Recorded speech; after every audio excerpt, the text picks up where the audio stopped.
नमस्कार, हम प्रतिमा चौधरी। दोपहर 3 बजे के भोजपुरी समाचार में स्वागत बा। सबसे पहले प्रमुख समाचार। आज मई 1 अर्थात अंतर्राष्ट्रीय श्रमिक दिवस नेपाल में भी विभिन्न कार्यक्रम करत मनावल जा रहा। श्रमिक महिला सब खातिर काठमाडौँ महानगरपालिका के मेयर के उम्मीदवार सृजना सिंह के विशेष राहत योजना। श्रमिक महिला सबके राज्य से व्यवस्था करें जिक्र। बढ़ते जा रहा लोड शेडिंग से पिछला दिना उद्योग सब गंभीर संकट में पड़े लागल शिकायत। उद्योग वाणिज्य महासंघ द्वारा सरकार और विद्युत प्राधिकरण के ध्यानाकर्षण। कोरोना वायरस के संक्रमण फेरू फैला बाद चीन के ज्यादातर शहर में प्रतिबंध शुरू। कड़ा नीति लागू हो सके के स्थानीय में त्रास। और नेपाली राष्ट्रीय फुटबॉल टीम के मुख्य प्रशिक्षक अलमुताइरी द्वारा इंफा के पत्र खिलाड़ी की कार्रवाई न करेला आग्रह।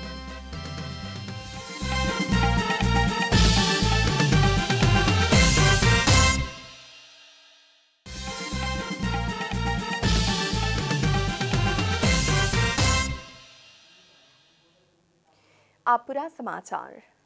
आज मई 1 अर्थात अंतर्राष्ट्रीय श्रमिक दिवस नेपाल में भी विभिन्न कार्यक्रम के साथ मजदूर दिवस मनावल जा रहा बा। नेपाल सहित विश्व के मजदूर सबसे मई 1 तारीख के विशेष पबनी के रूप जैसने मनावल जाला। श्रमिक के हक अधिकार के सुनिश्चितता खातिर दबाव देवे के उद्देश्य के साथ हर साल श्रमिक दिवस मनावल जाला। नेपाल में विक्रम संवत 2007 साल से श्रमिक दिवस मनावे के शुरू कल गेल हा। विराटनगर में 2007 साल में मजदूर आंदोलन संग ही श्रमिक दिवस मनावे के शुरू कल गेल रहे, लेकिन 2046 साल के राजनीतिक परिवर्तन के बाद ही मई 1 तारीख में सार्वजनिक छुट्टी देवे के शुरू कल गेल हा। दिवस के अवसर में अखिल नेपाल ट्रेड यूनियन महासंघ, नेपाल ट्रेड यूनियन कांग्रेस, अखिल नेपाल क्रांतिकारी ट्रेड यूनियन महासंघ, ओइलेखा नेपाल लोकतांत्रिक ट्रेड यूनियन महासंघ स्वतंत्र लगायत के मजदूर संगठन सबसे रैली लगायत के विविध कार्यक्रम सब कल गेल बाटे।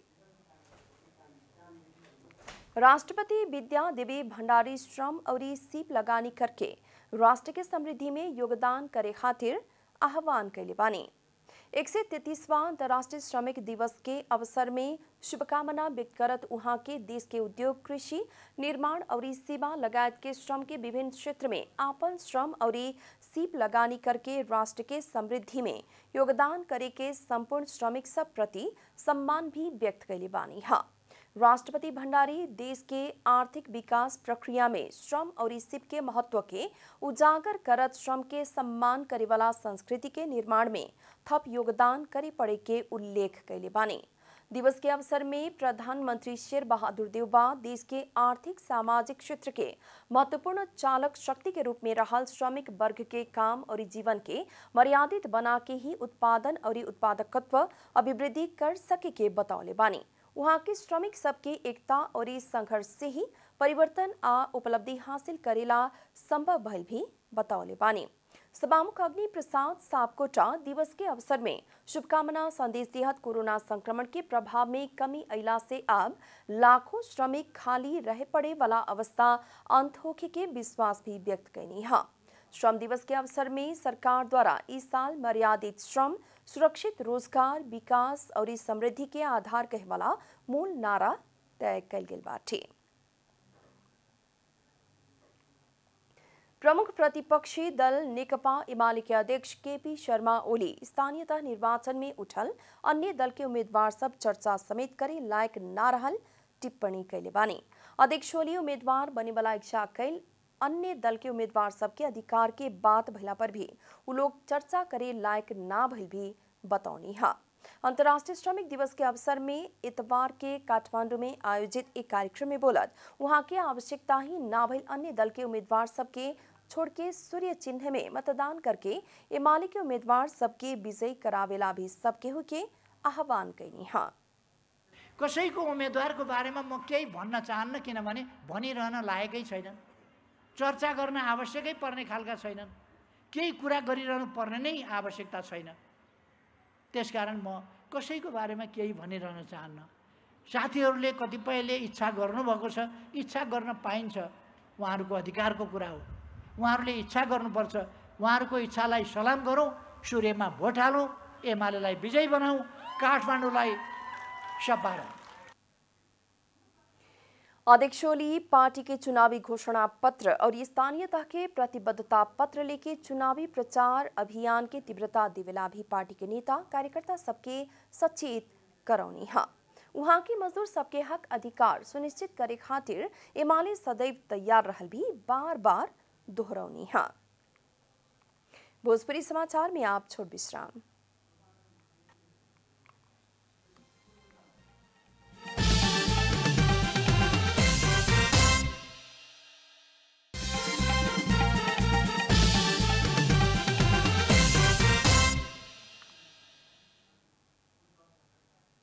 भोजपुरी समाचार में आप बाकी समाचार। सत्तारूढ़ गठबंधन के तरफ से काठमांडू महानगर पालिका के मेयर पद के उम्मीदवार सृजना सिंह महानगर भीतर के श्रमिक महिला सब खातिर विशेष राहत योजना लियावे के बतौले बानी। इतवार के बानेश्वर में काठमांडू महानगर पालिका के उम्मीदवार परिचयात्मक कार्यक्रम के संबोधन करत उम्मीदवार सिंह श्रमिक महिला सब खातिर राज्य से व्यवस्था कैल भी बतौनी है। वहां के महिला सबके सवेरे से संझिया तक घर में ही काम करके रहे वाला भइला पर भी राज्य से श्रम के मूल्यांकन ना कैल बतौनी है।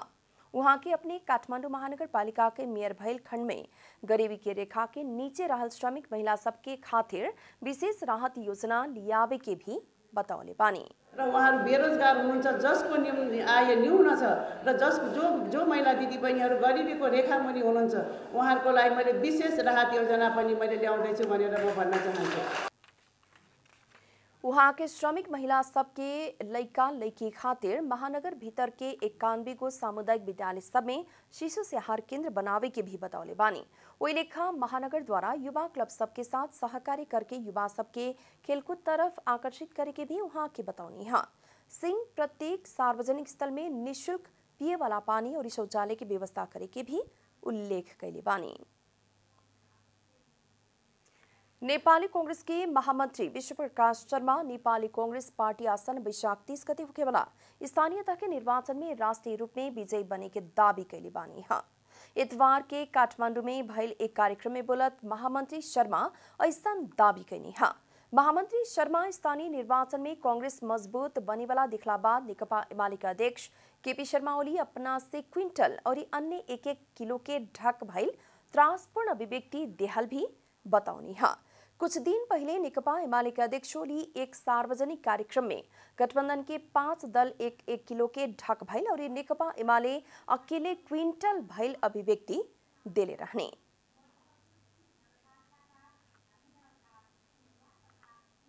तर एकातर्फ हामीलाई भन्दै गर्दा एक्लै आऊ आऊ हामी एक्लै लड्छौं आऊ भन्ने अनि बोक्ने बेलामा कमल थापालाई बोक्ने नबिर्सिनु होला। काठमाडौँमा विजयी हुने आधारलाई यो कुरो सम्झिनु होला। काठमाडौँमा महानगरमा कांग्रेसले सृजना सिंहको नेतृत्वमा बहुसंख्यक स्थान जित्दैछ, किनभने अघिल्लो पटक पनि एक्लै जितेको होइन, एमालेले सहारा टेक्दै गर्दा राप्रपाको सहारा बोकेको हो, एक्लै विजयी भएको होइन। महामंत्री शर्मा नेकपा एमाले बाहर अकेले भिड़ेला तैयार रहल अभिव्यक्ति देहला पर भी भीतर कमल थापा संगे तालमेल कर रहल बतौले बानी। वहां के काठमांडू महानगर पालिका ई बार सृजना सिंह के नेतृत्व में बहुसंख्यक जीत दर्ता करे के भी दावी कैनी है। चुनाव संबंधी संदेश मूलक वीडियो प्रचार करे वाला के निर्वाचन आयोग द्वारा पुरस्कृत करे के जनावल गेल बा। चुनावी संदेश मूलक वीडियो टिकटॉक बना के या पहले के ही स्वरूप में वैशाख 29 गते भीतर फेसबुक, यूट्यूब, टिकटॉक में पोस्ट करके 50 लाख, 30 लाख और 20 लाख दर्शक पुगावे वाला व्यक्ति या संस्था के आयोग नगद और प्रशंसा पत्र पुरस्कृत करे के जनावले बाटे। 50 लाख या उससे ऊपर दर्शक पुगावे वाला के 50,000, 30 लाख या उससे ऊपर दर्शक पुगावे वाला के 30,000 और 20 लाख और उससे ऊपर दर्शक पुगावे वाला के 20,000 रुपया प्रदान करे के आयोग से निकालल सूचना में उल्लेख कैल गेल बाटे। पालिका चुनाव खातिर आयोग से तैयार कैल गेल संदेश मूलक वीडियो आयोग के ट्विटर, यूट्यूब, फेसबुक और वाइबर जैसन सामाजिक संजाल में रखले बाटे। अब आर्थिक समाचार।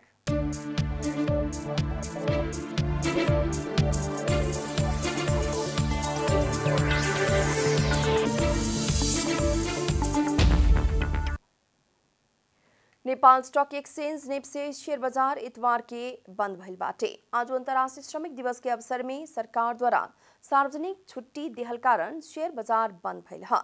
अब शेयर बाजार सोमवार की सवेरे 11 बजे ही खुली। इससे पहले बीएफए के निफ्टी सूचक 20 अंक से घट के 2356.17 बिंदु में कारोबार बंद भइल रहे।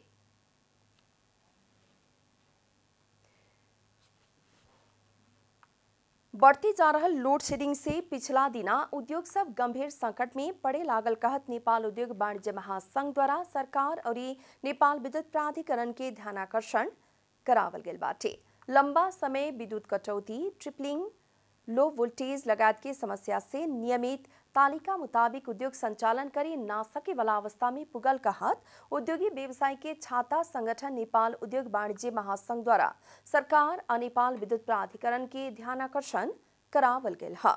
नियमित विद्युत आपूर्ति ना भइला से करोड़ों पड़े वाला मशीन सब में नुकसानी पुगी के उद्योग संचालन ना भइला से कामदार कर्मचारी के तलब ज्याला, उत्पादन कटौती होखला से सामान डिलीवरी, उत्पादन के क्रम में रहल कच्चा पदार्थ ऐसने जियान होखे के, बैंक के कड़ा ब्याज और सामा भुगतानी लगायत में गंभीर समस्या पड़े लगायत के महासंघ से सरकार और नेपाल विद्युत प्राधिकरण के गंभीर ध्यानाकर्षण करावल गेल बा।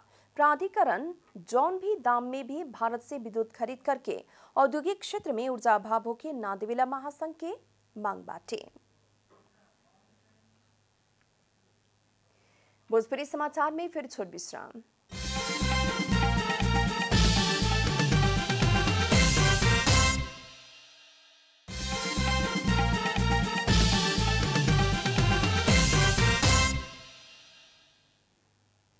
भोजपुरी समाचार में अब अंतर्राष्ट्रीय समाचार।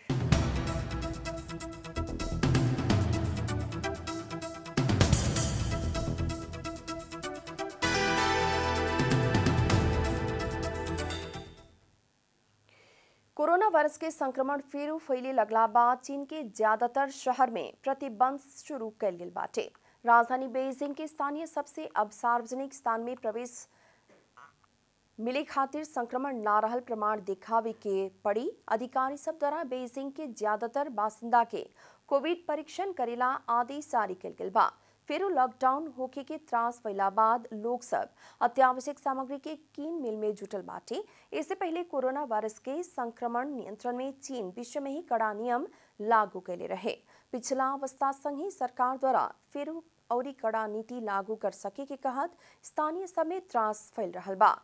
हाल 10 लाख लोग आंशिक या पूर्ण लॉकडाउन के अवस्था में बाँच रहल बीबीसी जनौले बाटे। बेइजिंग के सबसे बेसी जनसंख्या भइल चाओयांग क्षेत्र में सोमवार से ही व्यापक रूप में परीक्षण शुरू कैल गेल बा।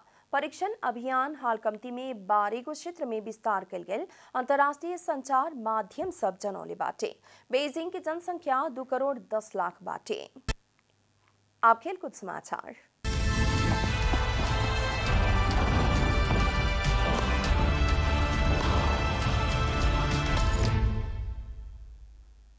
नेपाली राष्ट्रीय फुटबॉल टीम के मुख्य प्रशिक्षक अब्दुल्ला अल-मुताइरी अखिल नेपाल फुटबॉल संघ इन्फा के पत्र लिखले बानी।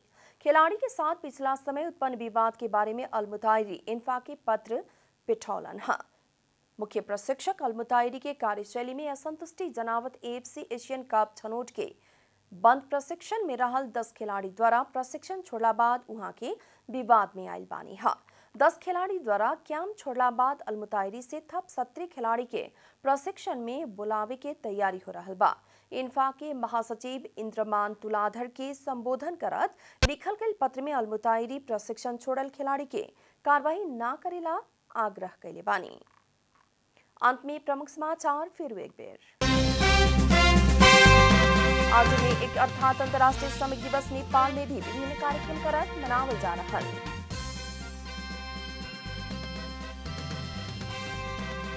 श्रमिक महिला सब खातिर काठमांडू महानगर पालिका के मेयर के उम्मीदवार सुजना सिंह के विशेष राहत योजना। श्रमिक महिला के राज्य से बेवास्ता कैल जिक्र। बढ़ती जा रहा लोड शेडिंग से पिछला दिना उद्योग सब गंभीर संकट में पड़े लागल शिकायत। उद्योग वाणिज्य महासंघ द्वारा सरकार और विद्युत प्राधिकरण के ध्यानाकर्षण। कोरोना वायरस के संक्रमण फिर फैला बाद चीन के ज्यादातर शहर में प्रतिबंध शुरू। कड़ा नीति लागू हो सके के कथित स्थानीय सब में त्रास। और नेपाली राष्ट्रिय फुटबॉल टीम के मुख्य प्रशिक्षक अलमुताइरी द्वारा इंसाफ के पत्र, खिलाड़ी के कार्रवाई न करेला आग्रह।